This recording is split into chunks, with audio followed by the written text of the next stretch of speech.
Millionaire lost everything and was forgotten. But an unlikely visitor revealed a surprising ending. Richard sat in his leather chair, in his office overlooking the ocean, as the sunset displayed its beauty on the horizon with shades of orange and gold. It was a symbol of his luxurious life, built with years of hard work. At 45, he had reached the pinnacle of wealth, with cars that gleamed in the sunlight, a mansion that seemed like something out of a dream, and a construction company that dominated the market. Everything he had ever wanted was right there in his hands. A millionaire, influential, he was the living example of what it meant to succeed in life. His parties were famous. The biggest businessmen, celebrities, and politicians gathered at his mansion, between champagne glasses and conversations about business and power. To those looking in from the outside, Richard was the man everyone wanted to be. Successful, respected, and, above all, powerful. However, behind that perfect smile, there was a silent struggle that Richard would never admit. "Mr. Warren, your next meeting is in 15 minutes, said the secretary, interrupting his thoughts. Richard gave a brief nod and returned to analyzing the numbers flashing on his laptop screen. The frantic pace of his life allowed no pauses. He was the kind of man who made everything happen, never showing weakness. Luxury and work were his greatest obsessions, and he couldn't slow down, even though his body was beginning to show signs of strain. Richard had grown up in a small house in Miami, where comfort was an unknown word. His family, simple and humble, did what they could to provide a decent life for their children. But Richard always felt he was destined for something greater. From an early age, he harbored the desire to be more than just someone ordinary. He wanted wealth, power, and everything that came with it. Years of hard work led him to build his empire. With firm hands and decisive choices, he erected one of the largest construction companies in the United States. His million-dollar contracts placed him at the top of the corporate world. Richard seemed indestructible, a modern titan who turned every stone into gold. That morning, sitting in front of the window, he reflected on the path he had taken.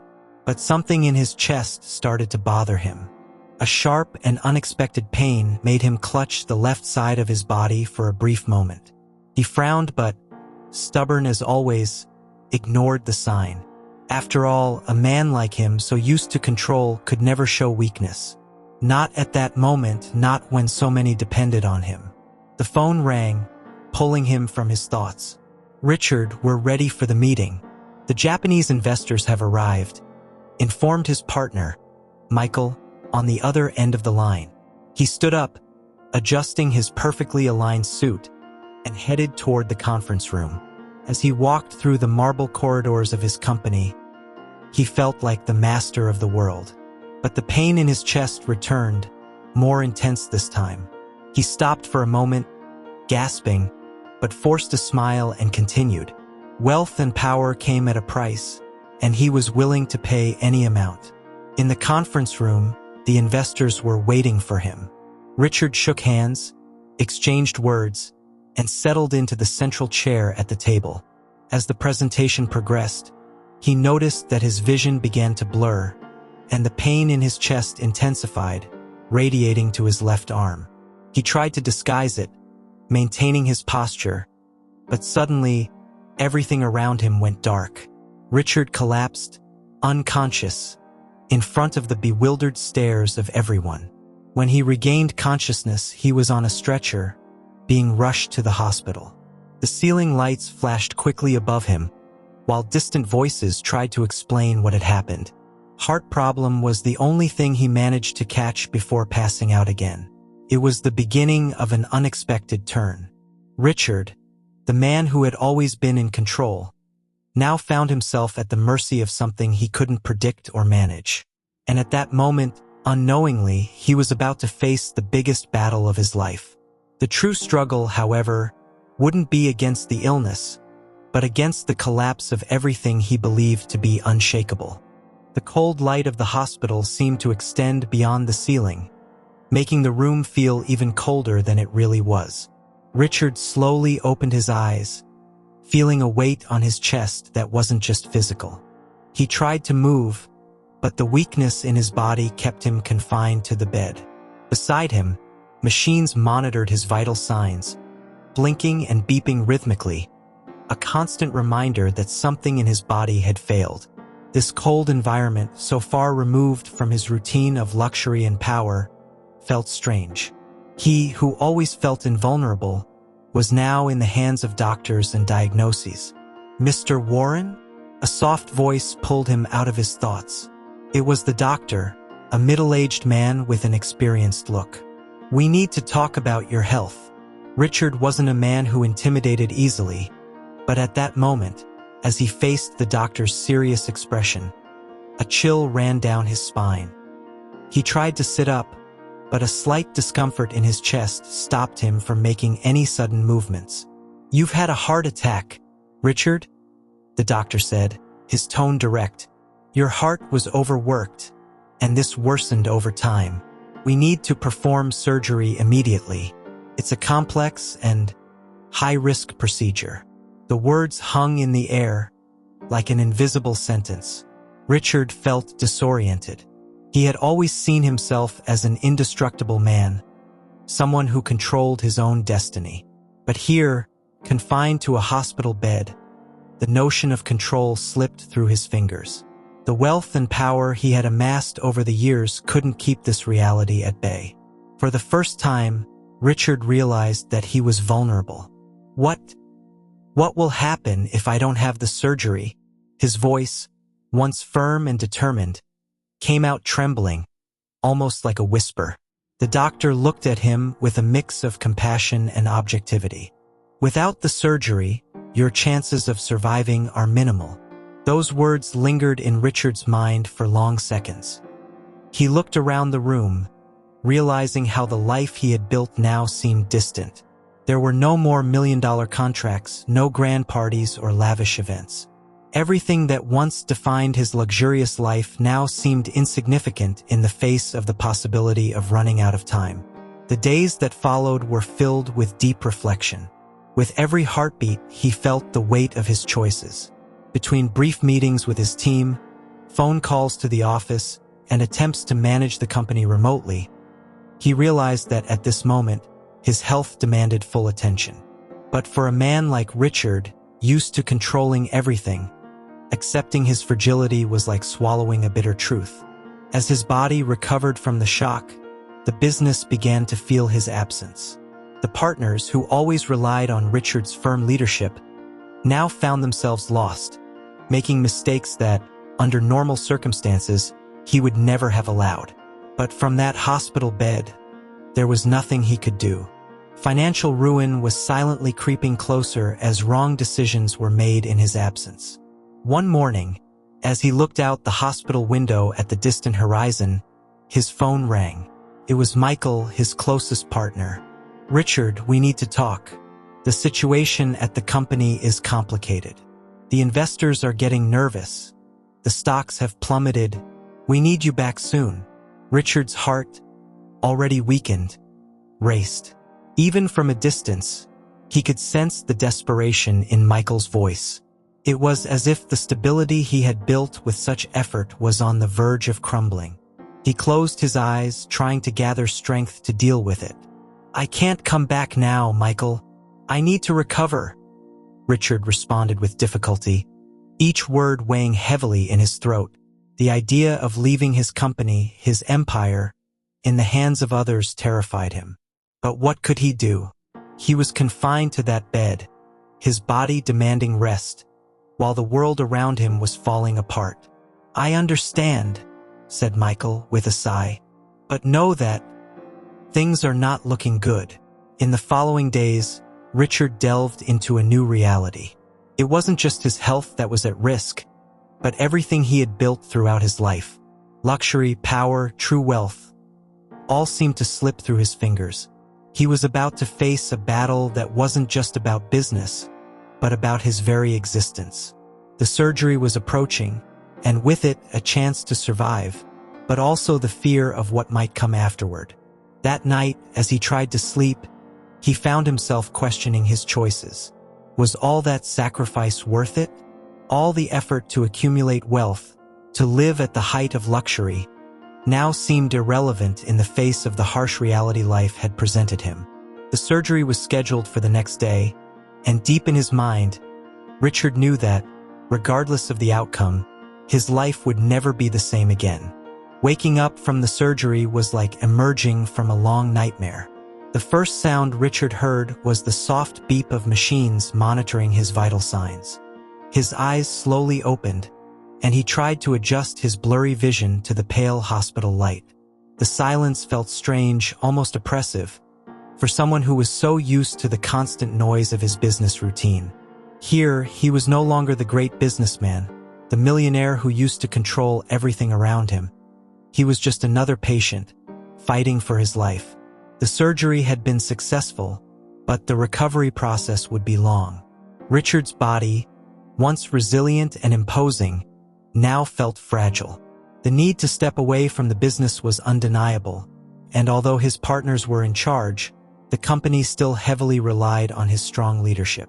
But at this moment, what mattered most was his health. With every deep breath, he tried to accept this new reality.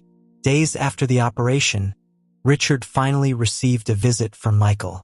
His partner's face was filled with tension, the wrinkles on his forehead deeper than usual. Michael had never been good at hiding his worries, and Richard noticed the moment he entered the room that something was terribly wrong. "Richard, we're in trouble," Michael began, sitting down in the chair next to the bed.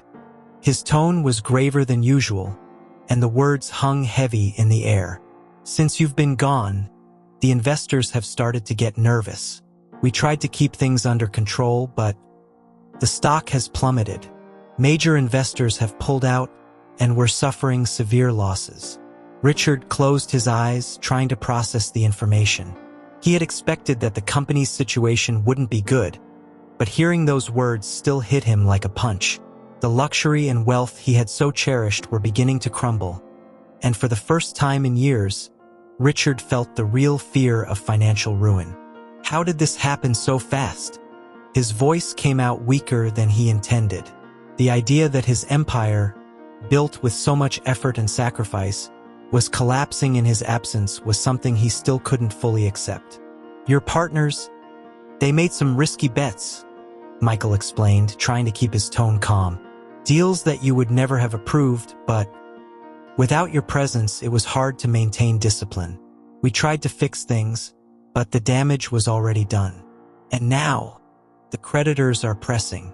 Michael's words cut like knives through Richard's pride. He had spent his entire life believing that his success was the result of his own hands, of his ability to make the right choices. But now, everything seemed out of control. The empire he had built so carefully was collapsing, and he didn't have the strength to stop it. "I can't do anything from here," Richard said, more to himself than to Michael. He knew that the situation required his leadership, but his body was still too weak to take any control. The helplessness gnawed at him from within. In the days that followed, the news only got worse. With the value of the stock plummeting and the withdrawal of key investors, the company was sinking into debt. The million-dollar contracts that Richard had always skillfully negotiated were now being canceled, and projects were coming to a halt. Financial ruin arrived like a tsunami, sweeping away everything he had built. To make matters worse, the medical expenses were exorbitant, and even with insurance, the costs were piling up quickly. The final blow came weeks later when Richard received the news that the company would have to start selling off assets to cover the losses.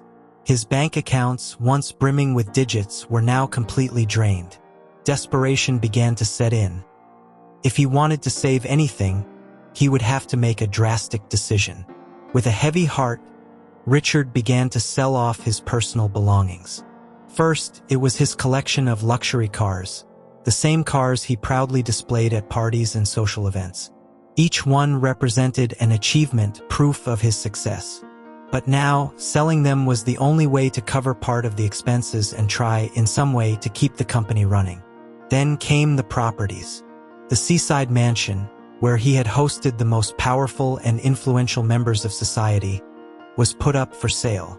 That home, which once symbolized the height of his luxurious life, now became a bitter reminder of what he was losing. With every item sold, a part of Richard seemed to slip away. He, who had always controlled everything around him, now watched his true wealth slip like water through his fingers. But despite all his efforts, the situation only worsened. The company's debts continued to grow, and the creditors were no longer patient. Eventually, Richard was forced to sell his majority stake in the company. The empire he had built, brick by brick, no longer existed. The man who was once synonymous with power and success was now standing on the edge of the abyss. And with the loss of the company came the cruelest consequence: abandonment. The friends who had once surrounded him, those who had always praised him as the great businessman, began to disappear. The calls went unanswered. The invitations to events ceased. He, who had once been the center of everything, was now completely alone. In the silence of the night, Richard wondered how it had all come to this. The luxurious life, the power, the wealth, it all seemed so distant now, and with a lump in his throat, he felt that the worst was yet to come. The sound of furniture being removed echoed through the empty mansion. Each piece that went out the enormous doors was more than just an object. It was a fragment of the life Richard had built. The sense of emptiness, once only emotional, was now physical as well. The walls, once adorned with renowned art, were bare. Silence dominated where laughter, toasts, and endless conversations about business used to flow. Now, the only movement came from the moving company employees, packing up and taking away what remained. This scene was a perfect reflection of the sudden downfall he was living. The sale of his collection of luxury cars had been the first step. Seeing those rare, shiny, powerful cars leave the garage was a painful blow, but a necessary one. Each sale was a desperate attempt to balance the mounting debts, to cover the never-ending medical expenses. However, the money came and went as quickly as it entered. No matter how hard he tried, the harsh truth was clear. Financial ruin had already consumed him. Richard, once a symbol of luxurious living, now witnessed the dismantling of everything that had defined him. After the cars, it was the mansion's turn. The house where he had celebrated his greatest achievements, the home that represented the peak of his journey, was put up for sale. Watching the enormous gates close for the last time as he left the property was a moment he had never imagined facing. In just a few months, the man who had once dominated the business world was losing everything. With the sale of the mansion, Richard was forced to move into a small apartment in a modest neighborhood in Miami. The irony was not lost on him. As a young man, he had grown up in humble conditions and had sworn to himself that he would never return to that reality. But here he was, back to his origins, without the glamour and power that used to surround him. The apartment was simple, almost neglected. The worn walls and creaky wooden floors were a stark contrast to the marble and luxury finishes of his former home. The smell of mildew in the hallway, the old doors that needed to be pushed hard to open, everything was a constant reminder that he had fallen from an unattainable pedestal. Poverty now seemed like a concrete reality, and with each passing day, he felt more and more submerged in this new condition. Richard, who always had employees to take care of everything for him, had to relearn how to perform basic tasks. His first attempt at cooking was a disaster. He didn't even know how to turn on the stove, let alone prepare something edible. At the same time, his wounded pride made the situation even worse. Someone who had been at the top like he had, now trying to adapt to a simple life, was a change he didn't know how to handle. And, to make matters worse, the bills kept piling up. Every new month, what little remained of his savings disappeared into medical expenses, utility bills, and food. Richard felt the ground beneath his feet beginning to completely collapse. Along with the move to the modest apartment came the painful realization that he had lost more than just material possessions. His true wealth, the one he couldn't buy back, was the respect and status he had so carefully cultivated. The friends who had always been present at every party and event had vanished. There were no more invitations, no messages, no phone calls. Those who had once surrounded Richard were now distant, indifferent to his new reality. He had been abandoned by the social circle he had so highly valued. One night, while sipping a lonely cup of coffee in the cramped kitchen, the phone rang. It was an old acquaintance, a businessman with whom Richard had made major deals in the past. "Richard, I heard about your situation." The voice on the other end sounded cold, almost indifferent. "I just wanted you to know. It's a shame, but it's the risks of this game." Richard gripped the phone tightly. He felt his blood boil, but at the same time, sadness overwhelmed him. There was no more support, not even compassion. He was completely alone. His partners, realizing the impending disaster, had sold off the remaining assets of the company and secured their own financial safety. They had left him behind, without warning or consideration. The humiliation of losing not only his wealth but also the respect and the circle of people who had surrounded him was devastating.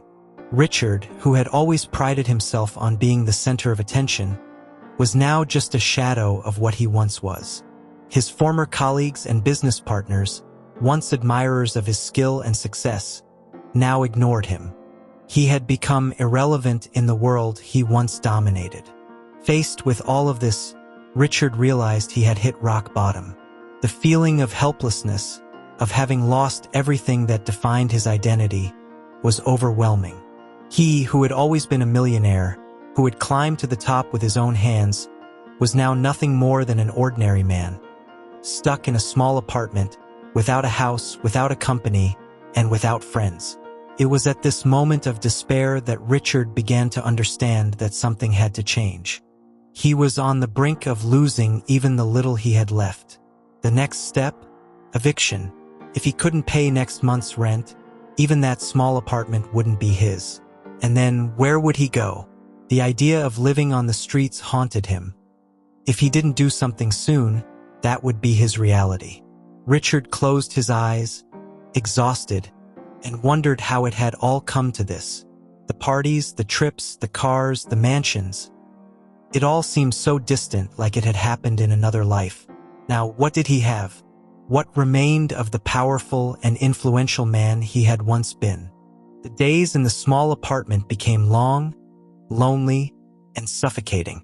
Richard stared at the stained ceiling, and the only sound he heard was the ticking of the wall clock. Life had slowed down dramatically. The man who once was a millionaire, surrounded by luxury and prestige, now faced a harsh reality: the fall into poverty. The man who had lived in a mansion with an ocean view, who controlled a construction empire, now found himself in a space so small that he could barely move without bumping into something. The rent for the apartment was about to be due, and Richard knew that if he didn't come up with the money in time, he would be evicted.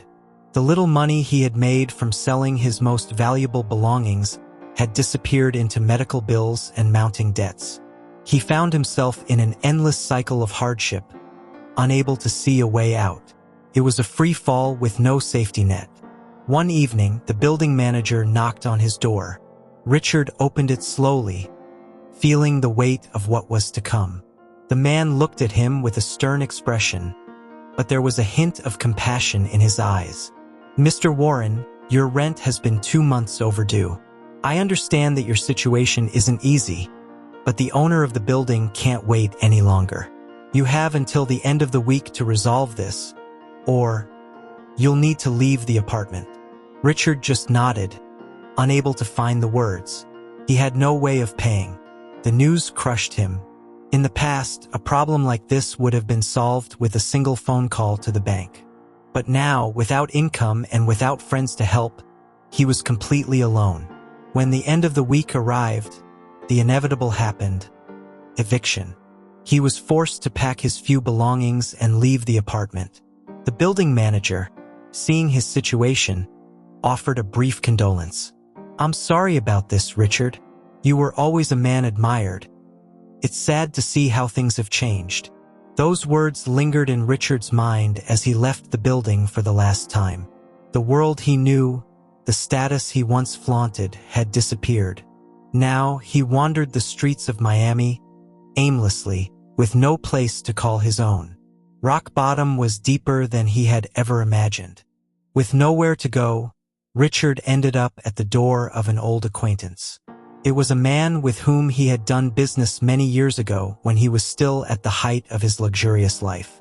Their relationship had never been close, but with no other options, Richard knocked on his door.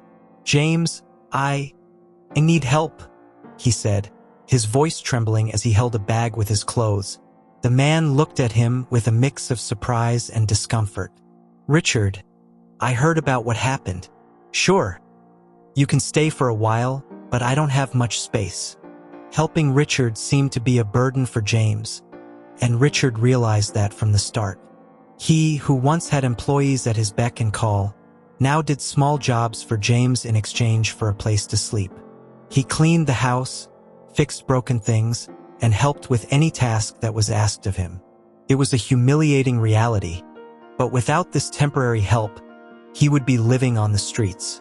With no prospects and his pride shattered, Richard started frequenting a neighborhood cafe, seeking some solace for his thoughts. It was there that he met Martha, the owner of the small shop.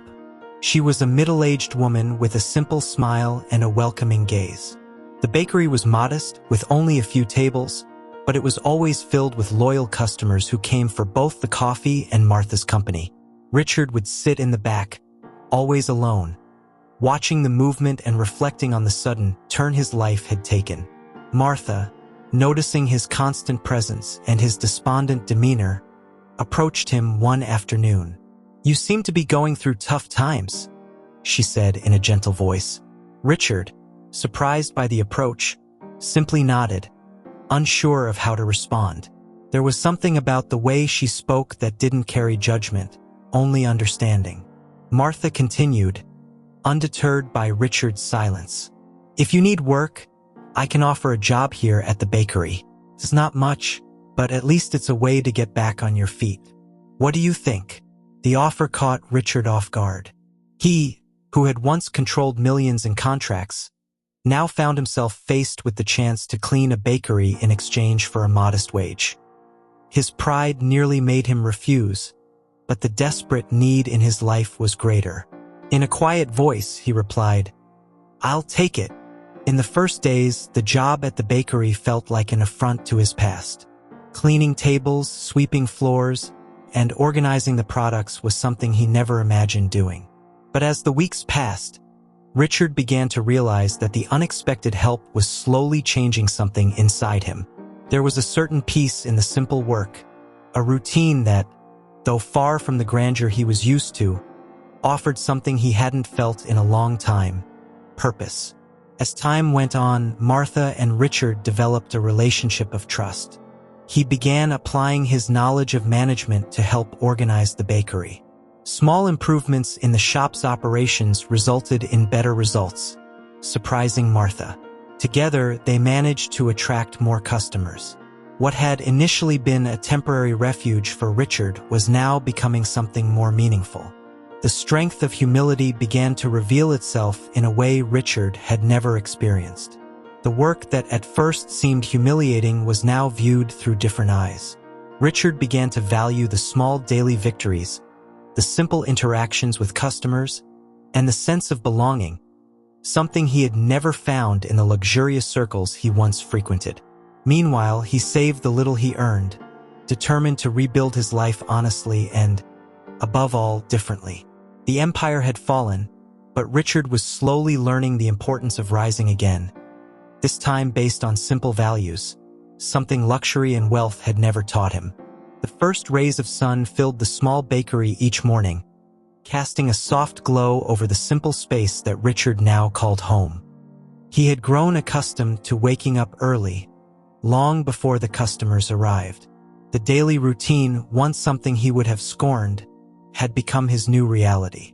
Between baking bread and organizing the shop, Richard found a surprising sense of peace.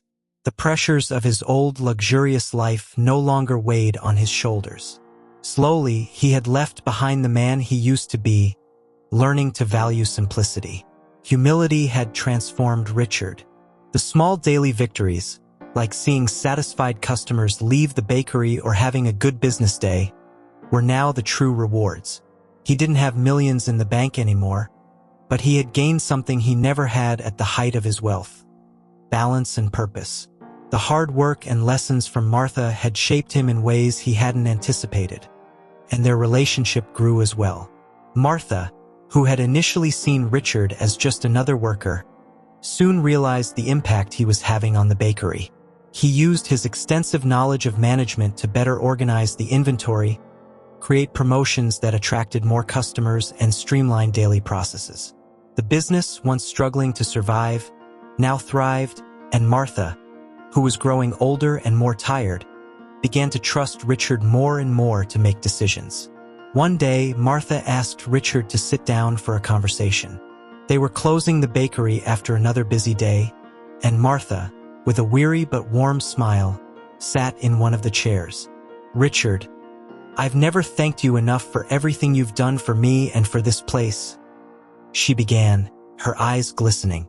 "When you first came here, I never imagined I'd one day trust someone so much. But now, the bakery is as much yours as it is mine. And the truth is, I don't have the energy to continue. I'd like you to take over." Richard was stunned, momentarily speechless. The offer was both exciting and challenging. He accepted it, knowing this was more than just a job opportunity. It was a chance to rebuild his life completely, in a way that was different from anything he had known. And so, with Martha stepping into retirement, Richard took on full responsibility for the bakery. Over time, Richard modestly expanded the business, always holding on to the values Martha had taught him. It wasn't an empire like the one he once ruled, but it was a stable, honest business. The life of luxury had been replaced by something simpler and more meaningful. Richard found joy in daily interactions with customers, in the feeling of belonging to the local community, and in the hard work that finally made sense. However, life had one more surprise in store for Richard. One day, while he was arranging bread on the counter, a familiar face walked through the door. It was Michael, his former business partner. The man looked like a shadow of his former self. Wrinkled clothes, a tired expression, and an air of desperation that Richard recognized all too well.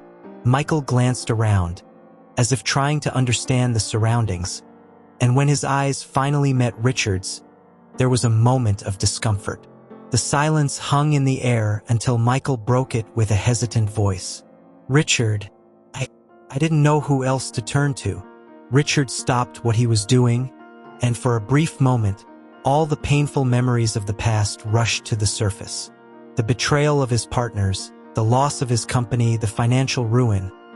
Everything flashed through his mind in a matter of seconds. He had the chance to repay the neglect and abandonment he had suffered during the hardest time of his life. But as he looked at Michael, seeing the broken man before him, Richard remembered something far more important: the unexpected help he had received from Martha. Instead of responding with the resentment he might have harbored, Richard did something he never expected of himself. He extended his hand to Michael, repeating the gesture of compassion that Martha had shown him. "If you need help, you're in the right place. I have work here if you're willing." Michael, visibly shaken, couldn't hide his surprise. He had expected rejection, perhaps even humiliation, but there was Richard, offering him a second chance, just as he had once been given. Unsure how to react, Michael simply nodded and accepted. As time went on, the two former business partners began working together in the bakery. What had once been a relationship defined by business interests and power now turned into something simpler and more human. Michael, who had also lost everything after the company's collapse, found in Richard an unexpected source of support. And Richard, in turn, discovered that forgiveness was more powerful than any revenge could ever be. Slowly, Richard rebuilt his life, not by creating a new business empire, but through the small daily victories. He no longer amassed riches, but instead focused on genuine relationships and honest work.